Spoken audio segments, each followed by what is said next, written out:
Welcome to Real Estate Coaching Radio, starring award-winning real estate coaches and #1 international best-selling authors, Tim and Julie Harris. This is the #1 daily radio show for realtors looking for a no BS, authentic, real-time coaching experience.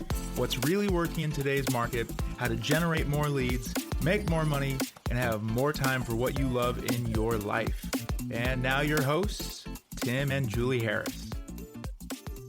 So Julie. Yes. We had, I think, 3 or 4 people comment on the series that we finished last week about how to take, let me see if I get it right, 12 ways to take 22 listings in 2022. You got it. That's right. And one of the comments were all circulating around the them being somewhat frustrated, maybe even angry, because we kept on drilling down on the fact that the cards are absolutely stacked against them, especially if they're following the same, buying buyer leads and worrying about branding and marketing. There's some, it is. Well, but some of them were really mad, and I had to explain to them, they were trying to understand why we were taking this stance, and why we, frankly, for the last 30 years, have always said the same thing. Social networking and media and branding, it's always manifested in different forms, guys. It's not new. And here's really the bottom line reason why. Because we've been doing this for long enough. We've seen enough people fail that we know that stuff doesn't work. That's it. We're trying to save you from the frustration of wasting so much time and stress and mental and emotional and financial energy waiting and hoping for the day that it might work. And you guys, and I get it. I feel Julie and I get caught in the same traps as you guys do too. It's hard to stop doing what's not working because you want to believe that eventually it'll work. And there's an old saying, and I wish I knew who said this, but it's great. When the going gets tough, the smart leave. And I know it's when the going gets tough, the smart get going, but the smartest way of thinking of it is when the going gets tough, the smart leave. And I think that's really fascinating. But the key is not starting on a journey that will end in frustration to begin with. But B, when you happen to find yourself on one of those pathways, knowing to stop and go back the other way. Because you can waste an entire life essentially chasing ideas that you might not ever discover were just acts of futility and wastes of your time. And here's where it really bothers Julie and I as real estate coaches, because at the end of the day, if you asked us what's our essence, it's that we're real estate coaches. So I'd like to make us have some loftier titles and investors, or we run, but we're not. We're just real estate coaches. We're just real estate agents that, have become real estate coaches, and we've been doing this for a long time. But what really, honestly, still affects us emotionally is when you guys fail. And that's something that's never going to change. And it's something that's, truthfully, after having done this for as long as, I have and Julie has and all of our coaches have, I kind of wish it would change. I kind of wish I would have more distance between your guys' outcome and how I feel about it, but I don't, and I can't, and I'm going to stop trying. And that's the reason that we get so fired up when we see you guys spending time on, frankly, things that are acts of futility that'll never work. Because what's going to happen is that you're going to soon stop believing in yourselves. There was something that originally got you juiced up and fired up to want to get real estate licenses, and it could have just been money, on the most simplistic of forms, you just wanted to make, a side hustle. You wanted to make some other money. Others of you have always dreamed about having your own business, and some of you fall somewhere in the middle. I get it. And then when you guys start doing some of these other silly things that don't work, what happens is not only do you lose your dream, but you also lose confidence in your ability to dream. In other words, you stop having faith in your ability to actually accomplish anything meaningful, and you think that you're somehow defective.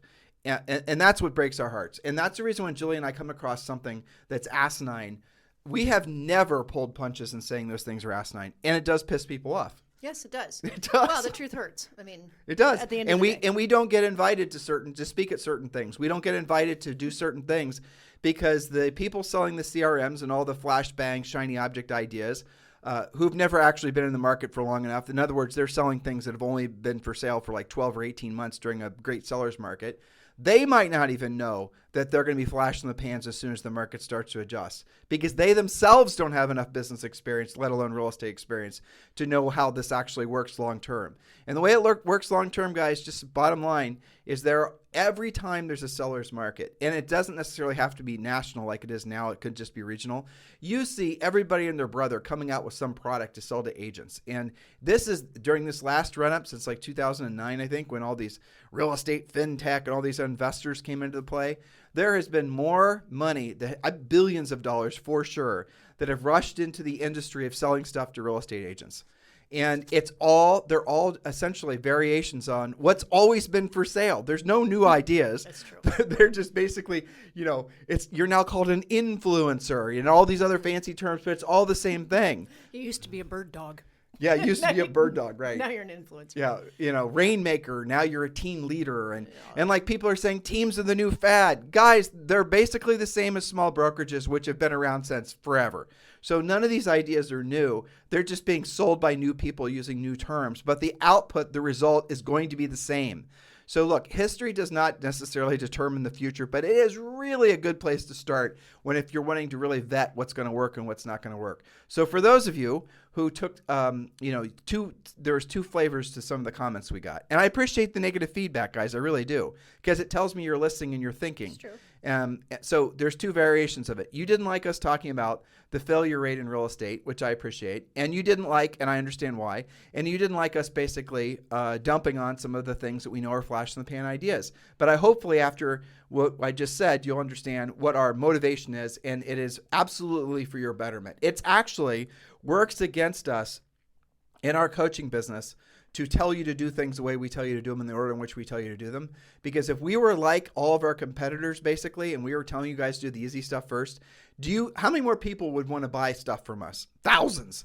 But because we're asking you to do the real work of real estate first, because we're doing it with what we feel is integrity, we're not going to appeal to everybody. We're going to appeal to, generally speaking, people that have their heads screwed on straight to begin with, or people that have essentially waken up and essentially they're wise to the fact that a lot of these things are just gimmicks. And then they're wanting to really build their business based on integrity. They're wanting to build their business based on being proactive and based on skills. So for those of you guys who are feeling a little frustrated from the fact that Julie and I were giving you guys some actual statistical facts, like essentially most of you will fail within 24 months, and those that are lagging, something like 87% of all the agents that are licensed now will be out of the business in 60 months. Something like 95% of all the real estate transactions in 60 months will be done by people that don't yet have real estate licenses. This has always been true, but it's these numbers, the failure rate in essence, has increased since 2009, not decreased. Well, so our podcasts are for people, for those of you who wish to not just survive, but to thrive. Those of you who are thinking about this as a business and not just trying it out, seeing how it'll go, whatever. Now, there are some of you who are trying it out, who maybe this is your side hustle, where it will turn into a real business for you. And this is for you guys as well. Well, you can be successul and have this as a side hustle for sure. Absolutely, but the principles don't change, though. No, they don't. So what we're talking about this week is we're talking about, this is interesting, Julie was motivated by some of the feedback we got from last week. 10 biggest agent regrets. Now, we might give it a new name. And how to avoid them. We might get a new name to it, but that is how she wrote it. And so what we're going to do is we're going to be going through the 10 biggest agent regrets. Actually, that's a pretty good title. I just might use that after all. Or maybe mistakes or something like that. Right. And so before we get to the first point, remember, if you've not downloaded and completed your 2022 real estate business plan, there's two things waiting for you. You can download your fill-in-the-blank real estate business plan. We call it the Real Estate Treasure Map. And also, you're going to be entitled to a free coaching call with one of our new member coaches. Just text our last name, Harris, Harris. Text our last name, Harris, to 47372. And when you do, we will text you back. You're going to text back. You're going to have to say yes. And as soon as you say yes, you're going to be sent the link that's going to then tell you tell you how to download. All you got to do is click it. It's super simple. And remember, message and data rates may apply. So go ahead and text the word Harris to 47372. And this is an updated plan for 2022. And you'll also be able to schedule your own private coaching call with one of our new member coaches. All right. So 10 biggest agent regrets. Point number one. Yes. Point number one is being busy versus being productive. Now, what's the difference with that? Let's talk about that. Knowing what leads you to your actual profit versus practicing what we lovingly call work theater. Memorize the simple list of income-producing activities and don't waver from it. So here's your list. And our coaching clients know this. I could call them at 3 o'clock in the morning and say, what's your dollar productive list? And they would recite this exactly because it is what they're doing with their time. All right, maybe not at 3 a.m., but in their workday. So lead generation. We would also call that proactive lead generation, which leads to furiously fast lead follow-up, which leads to pre-qualifying, presenting, negotiating, and closing. And of course, lather, rinse, repeat. Now, if you're doing something today or tomorrow on your business days, which is not on this list, you are probably busy but not productive. So the first thing you said, which was the most important thing, was lead generation versus proactive lead generation. So here's again, I have to remind myself, especially this time of year, there's tens of thousands of you who are listening to us for the first time. First of all, buy our book on Amazon if you want to get a real drill down on all of this. We're just giving you the 30,000-mile view with the podcast, obviously, because we only have you for a half hour a day. But Harris Rules on Amazon, Barnes & Noble, everywhere else. So proactive lead generation versus lead generation. We start out, you'll get this in your real estate treasure map when you download it, is we want you to, it's a spokes on the wheel analogy. And each spoke, imagine a wheel, imagine spokes. Each spoke represents a source of business. The ideal business, any business, by the way, not just real estate, it's going to have 5 to 7 spokes. But the first spokes you have to put on the wheel are the proactive lead generation spokes, and these are the spokes that you can control. And by proactive, we mean the ones that are going to, by the way, be free, but are going to require skill for you to go after. And by the way, we presented 12 of those to you last week. Last week, right? You can go and listen to what's 12 of those points, and on the coaching program, we give you over 20, and obviously then get into the scripts and tell you what to say and how to say it in the coaching program. But the gist of it is when you're building your lead generation wheel, start with a proactive lead generation spokes first. And here's what you'll discover. Tens of thousands of agents have discovered this, is that you might not ever want to do the passive lead generation spoke. You might not ever have to. You might not ever have to. You might not ever want to. So the passive lead generation stuff is what most of you spend your time doing. It's the social networking. It's the videos. It's the TikToking. It's the emailing. It's the CRM drip campaigns. It's the video drip campaigns. It's anything that does not result in you having direct verbal communication or face-to-face with a prospective client, ideally a seller. That is the difference between proactive and passive. The agents that make all the money in the marketplace as listing agents are the ones that are proactively lead generating as their primary source of business. And they're very consistent about it. And they might not tell you that, but that because maybe they don't want the competition, but that's the reality of it. That's right. So lead generation, your proactive lead generation is the most important in this list that I just gave you, because without that, you won't have anybody to furiously fast follow up on. You'll have nobody to pre-qualify, no one to present to, and negotiating will be irrelevant, and you'll have nothing to close. So on most days, you're going to be spending your time creating leads, pre-qualifying, and presenting. On some days, you'll be negotiating and closing. So again, if you're not doing things on that list, you are possibly busy. You might look real busy, but not being productive. So many of your daily activities may seem like they're productive, but instead you're actually practicing work theater, doing things which are not predictable or duplicatable, and worse yet, probably are costing you both time and money. Here's the mindset. How would you feel if every single day you woke up knowing exactly what your morning schedule is going to be, exactly what you should be doing when you should be doing it, and over time, and sometimes not very much time, you actually get to the point where your effort directly equals your results. In other words, you make effort today and you get results today. That's very empowering. Results in the form of money, or results in the form of a listing appointment, results in the form of a listing contract, and results in the form of a closing or a sale pending, right? What happens to your life and your mindset when you know you can control that from your efforts, when your effort equals your results, when you're not just waiting around for, I pray that Dave Ramsey sends me another lead. I know. Well, that's a good pivot to how do you know if you're doing work theater? Well, things like, I gave 3 examples, but there's a huge list of examples, but things like, this is your work theater list. Posting any social media that doesn't have to do with promoting your listings, client testimonials, searching for off-market homes for your buyers, or other posts related to your proactive list that we just gave you. Another example, any activity starting with the word tweaking, trying, or testing. You could add, hoping, praying, working on hopium, all of those things. And certainly following any, quote, coaching or training or advice from anyone who isn't qualified to actually give it to you. I see this kind of stuff mostly on the social media agent sites, where an agent will post some really important question that the answer to which could guide their future. But the people answering, you don't even know who they are, if they've ever sold real estate before. So don't take advice, coaching, anything like that, training from people who are not qualified. So remember to get back to your list. Everything else is work theater. So let's pivot a little bit for point number 2. A little bit different, kind of a little bit of a mindset point, but also kind of gets into growing your center of influence. And remember, this is your 10 biggest agent regrets. Yes. And Julie's point number 2, which am reading for the first time.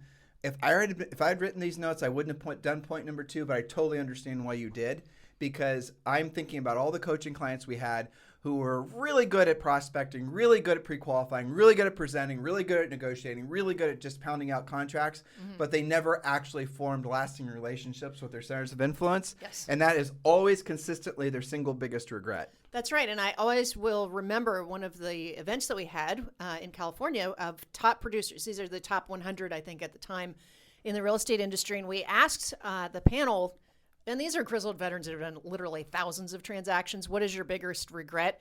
And I think most of the audience thought that it would be like, not spending more on marketing sooner or something like that. But in fact, it was this very point that they were not good enough, fast enough with the relationships that they already had. It was Greg Newman. Yes. And at the time, he was the #1 Prudential salesperson in the world in San Diego. He might still be. I was going to say, I would not be surprised. He has been forever. And he got all of his business from proactive lead generation.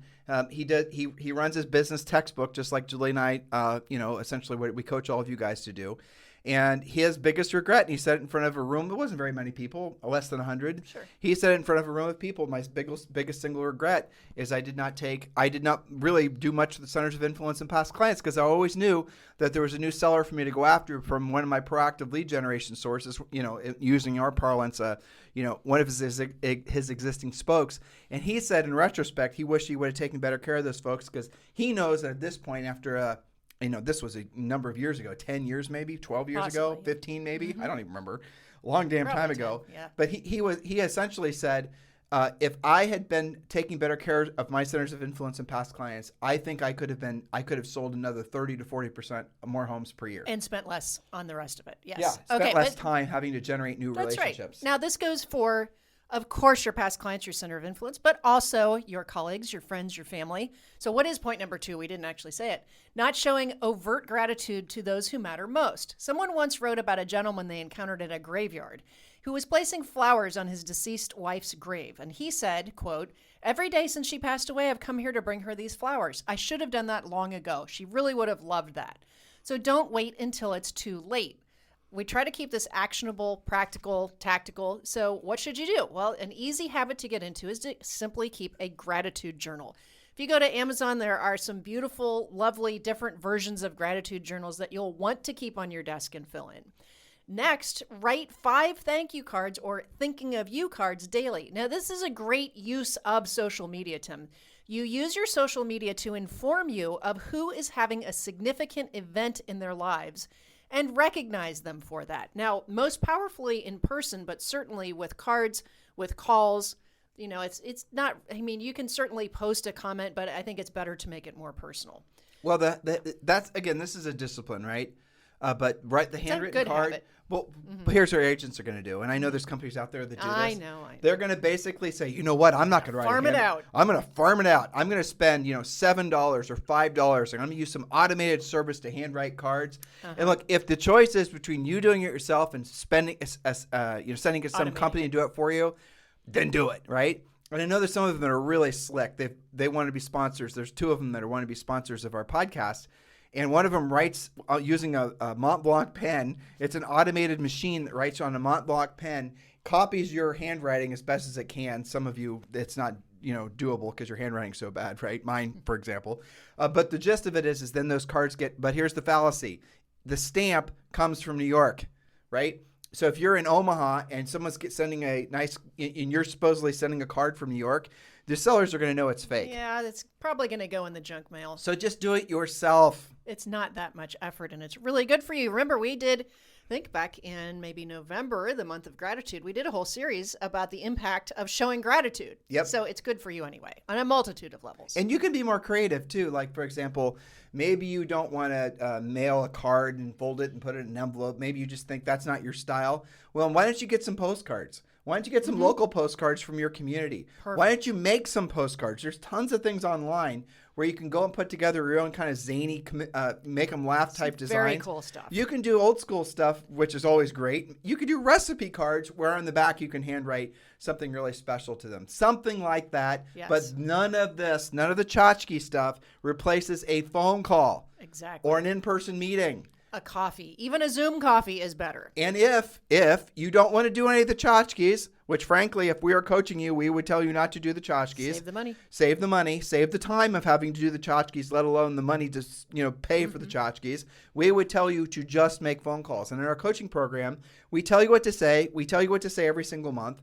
And these are conversation outlines we want you to personalize and internalize, and they're definitely not overly salesy. Matter of fact, most of the 12 months worth of conversations we want you to have are not really talking about real estate. They might be passively reminding them that you're in the real estate business, but that's it. So everyone, no matter how amiable, non-salesy, and how much you just would hate the idea of someone thinking that you're just calling them to get something from them, that's the reason we wrote these scripts the way we wrote them. Yes, and in fact, I'm working on a future podcast that touches on a lot of that. When we say bring them something of value, what that actually means, that's probably going to be next week. Yeah. So just so you know.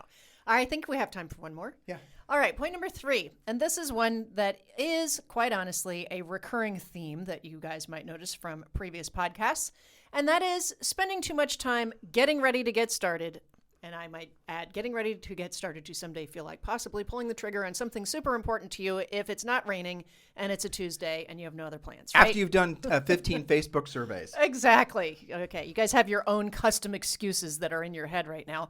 But point number 3 is on the regrets, spending too much time getting ready to get started and staying in unconscious incompetence perpetually. Now, this is the result usually of analysis paralysis or following the wrong, quote, guru, not being your own guru as we teach you to be, lack of exposure to success, or possibly just, dare I say it, laziness. All of these things are curable, but you must be proactive. So I wrote down 2 points to get them practical and tactical. Remember the plane taking off analogy that you heard in last week's podcast series? Most of the fuel is spent during takeoff, but if you keep taking off and re-landing the plane, you're never going to achieve cruising altitude, which is, by the way, being a powerful listing agent. Now, next point, you don't have to know all of the steps. Just take the first one. Maybe you don't yet know how to present your pre-listing package, but you do know you need one. So get it done, listen to the coaching calls that go with it, and take that first step. I think a lot of people get stuck, because, especially when they're not taking action, it just gets worse day after day, because whatever project they're avoiding starts to grow in their head, and it becomes this procrastination monster that actually isn't true. It's so much easier to just take that first step. So it's harder for you guys to find the correct path to follow than it was for Julie and I, truthfully. I think so. Because you guys have so many more distractions and so many more, let's just put, this is air quoting, but well-meaning folks that are trying to sell you information on how to basically build your real estate business. Remember air quotes around well-meaning. And the reality of it is if you don't come from a marketing and sales background, let alone a business background, you're not going to know what the filter should be for who you listen to. And that's the reason last year, Julie and I, year before, who knows, all of our years blend, that we came up with the 4 criteria when you're choosing who you're going to hire as your real estate coach. Now, you can use these 4 filters in any aspect of your life. When you're choosing a physician, when you're choosing a financial advisor, you're choosing an accountant, and here are the filters. Number 1, when choosing, just making the salient, when choosing a real estate coach, number 1, when you're thinking about hiring Bob to be your real estate coach, has Bob actually ever sold real estate before? And I say that because probably 90% of the people that are pretending to be real estate coaches have never actually sold any real estate before, let alone had a real estate license. So unless they have, which is amazing. It is amazing. Yeah. So it's amazing that agents aren't clued into the fact that should be a rule, that they should, it's kind of like saying, I have a need for a medical problem and I'm going to go someone who didn't go to medical school. Exactly. Or they watched a YouTube video though. Or number 2, so number 1, if they had a real estate license, that's good. Now go to question number 2. The second question is did they sell at least 100 homes in a single year? So, you got somebody that sold, had a license, sold 100 homes in a year, but that's not good enough. You need to be more particular. And by more particular, I mean you need to be more demanding, because they could have listed a subdivision. They could have listed a building. They could have listed a bunch of parcels. They could have had an uncle that basically subdivided some lots. They could have done their 100 transactions, not in the real way, which is 1 transaction at a time, 1 customer at a time. So you want to look for somebody who did now, moving on to filter number 3. Filter 1 was license, yes or no. If no, then that's not somebody you want to hire. Question number 2, did they sell at least 100 homes in a year? If they did, you got somebody that's unique. You might actually have a real estate coach, somebody worth listening to. Move on to question number 3. Did they sell at least 100 homes per year for at least 5 years in a row? Oh, They're out, right? Most, if not all, of the people who now sold real estate had one successful year. They did not have multiple successful years. And I say 5 on the low end because why? You're wanting to do business with somebody who has proven their ability to be successful selling real estate personally long term. And you guys will, vet this out. When you're talking to people, look how they try to obfuscate the question. Look how they try to, my clients this, my clients that, my clients did this. Look, brother, if I'm a list or sister, it's Bob, right? Bob could be either. We're being gender. Exactly. Yeah. So Bob, do you have a license? Yes. Did you sell at least 100 houses in a year? Yes. Did you sell at least 100 houses for 5 years in a row? No. Well, Bob's out because you can do better. Now, if you happen to find somebody who has done all 3 of those things, so you have check marks next to all 3 of those things, the 4th one is going to take virtually all of them out. And this is where really the rubber meets the road. Just because somebody is successful at real estate does not mean that they know how to teach others to do it. That is incredibly important. That prior to Julie and I learning how to coach, and this was a long time ago, and we learned, we took classes, we spent lots of time, tens of thousands of coaching calls. We did it the real way. We learned not just from essentially, hiring other coaches to coach us, but we also learned from actually doing, as if we joined the military. Julie and I went through coaching buds. We went through, and we've been downranged, and we've been proven to essentially be very effective. That's the reason we're still in business after decades. Now, the 4th question is the most important question. And this is going to be one that I want you guys to respect yourselves enough and have the courage to ask when you're thinking about not just hiring a real estate coach, but anybody. Have you, Bob, done at least 10,000 one-on-one coaching calls that were paid? 10,000 paid one-on-one coaching calls. Because here's what's going to happen. You might find Bob has done the first 3 things, but when you get to the 4th question, and it's important not just that Bob's in successful real estate, but he actually has proven his ability to show other people how to be successful at real estate. What Bob's going to do, obfuscate the question, again, by talking about how many people he's presented in front of. Or maybe he's written a book. Or maybe he's done some seminars on Zoom. Who hasn't nowadays after COVID, right? Don't forget free YouTube sessions. Exactly. Or he's done a lot of office presentations.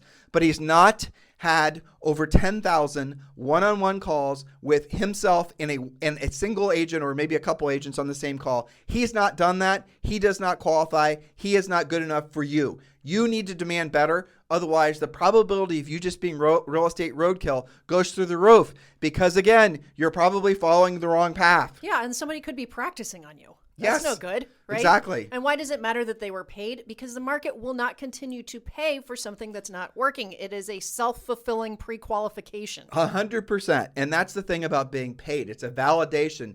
It's one thing to get paid once. It's another thing to get paid 10,000 times plus for providing coaching. That tells you that the market has decided that that person is really damn good at what they do. So you need to have a minimum standard of those 4 criteria before you hire anyone. Otherwise, you're just settling for mediocre results, if any results at all. Well, this is why coaching at our organization is not free. Okay. Yeah. So our podcast exposes you to things for you to work on, to different ideas, different techniques, keeping it pure, keeping it real, because we have your back, because your product is profit, or it should be. So we are introducing to you, we're exposing you to how you should be running your business, but coaching is different. Coaching is getting in there with you, examining what is going on, what's working well for you and what's not working for you.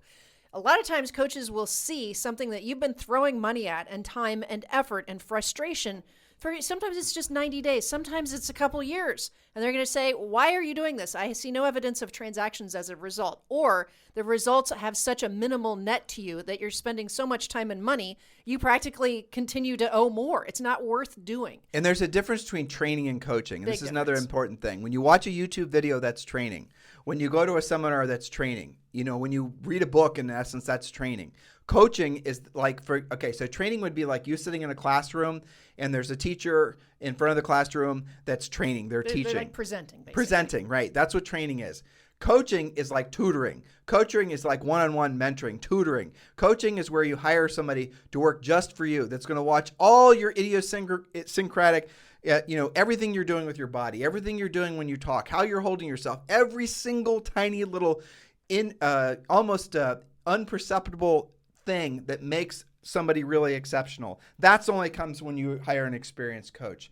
And the thing about being really great at selling real estate is, trust me when I tell you guys, because this is the truth, because obviously Julie and I meet all this criteria.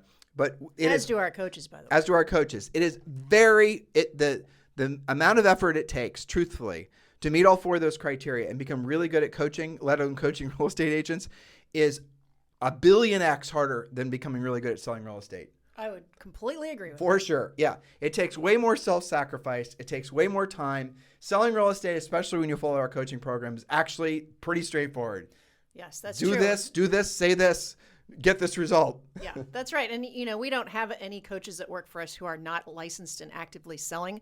And it's so fun to talk to them because they're always the most accountable, because they're like, well, I can't teach that if I'm not doing that myself at a high level, which gives them an added level of experience, real world experience that they sprinkle upon you, which ends up saving you lots of time and learning curve and frustration and all of those things. Because we know, since all of us are licensed practitioners and have walked in your shoes, or the shoes that you are trying to walk in with your higher production, we know what it's like to be like in the thick of it, right? I mean, you're spinning plates. You've got deals that are trying to come apart on you.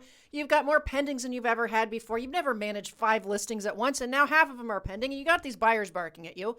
We know that when that's going on, and we know that it's worse towards the end of the month when all your closings are happening, we got that. We know that when that's happening, it's really hard for you to see the light through the forest. And that's what our job is. Early warning signs. We need to do another podcast series on that. Yeah, is it? Good. There's one of these points too. So like what we train all of our coaches to do is, when they get to know you, and it doesn't take that long, is that we look for early warning signs. And sometimes an early warning sign could be like not exercising. It could be not doing really good lead follow-up. It could be a number of listings falling below a certain level. Mm-hmm. It could be all these different little things. And everyone's pretty much the same, but there's some people have exceptional ones. Like, I like to make fun of a coaching client named Gary, because he always falls off the proactive lead generation bandwagon when he starts to go on too many Facebook groups and read too many survivalist, different things. Starts to hide out. And he starts to hide out. And then when he starts to hide out, he checks out. When he checks out, it takes him months to get back on track. So as a coach, I know what to look for. I can hear it in his voice. I see it in his results, because in real estate, what you do today doesn't earn you results today. Like, you can't just go and cut someone's lawn, right, and get $25. What you do today is going to pay you sometime in the future. And that's where Julie and I's thank you past, you. So like when you're experiencing some level of success or even happiness and health, don't congratulate yourself. Go back in your mind and thank the past version of you that made that decision for you to basically have that experience that you're enjoying now. It's because of your past decision-making apparatus. And if you are not in a place where you like things and aspects of your life, it's because the past version of you made decisions to probably look for easy buttons, or made decisions not to do what they didn't want to do when they didn't want to do it at the highest level. This is how it works. And in real estate, you make a contact today, proactively lead generate, pre-qualify, you present, you get the listing. That's going to pay you sometime in this market in like 60 to 90 days or less, right? But it's all predicated on the work that you do today. But the work you do today and the efficiency of it is predicated on your preparedness to do the work. So if you don't know what to say or how to say it, you don't have a pre-listing pack, you don't know how to pre-qualify, you don't actually know how to be competitive, you're never going to get to the point where you're getting paid. Do you guys get it? No wonder you're not having the success that you desire, even though you recognize, and this is the difference between unconscious incompetence, not knowing what you don't know, and moving into conscious competence, discovering what you don't know, but most importantly, doing something about it. Yep. Because you can go for years, well, probably not that long in this business, but you can go for at least months procrastinating that. Now, in the beginning, it's excusable because you might not know what you don't know. But once you go through the first, your 2 friends that are going to buy with you, and then you wonder where the rest of them are, and you go another 60 days with no closings, now the aha light bulb goes off of your head. I got to be doing more. I've got to be doing better. I've got to up my skills so I get some predictability. And guys, listen, as Julie was talking, here's what flashed into my head, for whatever reason. Many agents are getting into the business now. Many agents are getting horrible advice to basically buy buyer leads, stick them in a CRM, drip on them, and wait for basically those somehow their digital hands to be raised, and so you can go out and sell them houses. Don't do that. Just don't. Don't even start on that path. That is the path that will lead to failure. You know how I know? Look at the failure rate in the real estate industry since essentially the advent of widespread really asinine business model. If it worked. So people wouldn't be failing. So the first thing you should do is learn how to be a listing agent. The second thing you should do is learn how to be a listing agent. The third thing you should do is you got it, right? Yep. That is what your business should be. Learning how to be a listing agent, staying and always improving your skill set as a listing agent, and all the other stuff, the stuff that frankly is becoming in some markets and some market conditions not even worth doing. You're going to find that those things will no longer be attractive to you because you will have a real estate business, which is definitely predicated on being a listing agent, having predictable, duplicatable business model. That is what we do. Indeed. Every day. All day, every day. So, guys, thank you for continuing to make this the number one listened to daily podcast. And again, guys, I do listen, and Julie and I do read your comments. And if you want to send us any show ideas, any inspirations, anything, just text me directly at 512-758-0206, 512-758-0206. I get dozens of calls a day. I never answer the phone. If you want to communicate with us, do send us a text at 512-758-0206. And a quick reminder, we do get calls and emails about eXp Realty. Yes, Julie and I are with eXp Realty. That's where Julie's real estate license is. I'm probably getting another real estate license here in Puerto Rico, and I'll be putting my license with eXp Realty. If you guys want to join eXp Realty and you're looking for a group to work with that's going to be proactive in your success at eXp Realty as your sponsor, Julie and I are formally applying for the job of being your sponsor. So do text me directly at 512-758-0206. In the meantime, you guys have a fantastic day, and we'll talk with you on the show tomorrow. This podcast is a part of the C-Suite Radio Network. For more top business podcasts, visit c-suiteradio.com.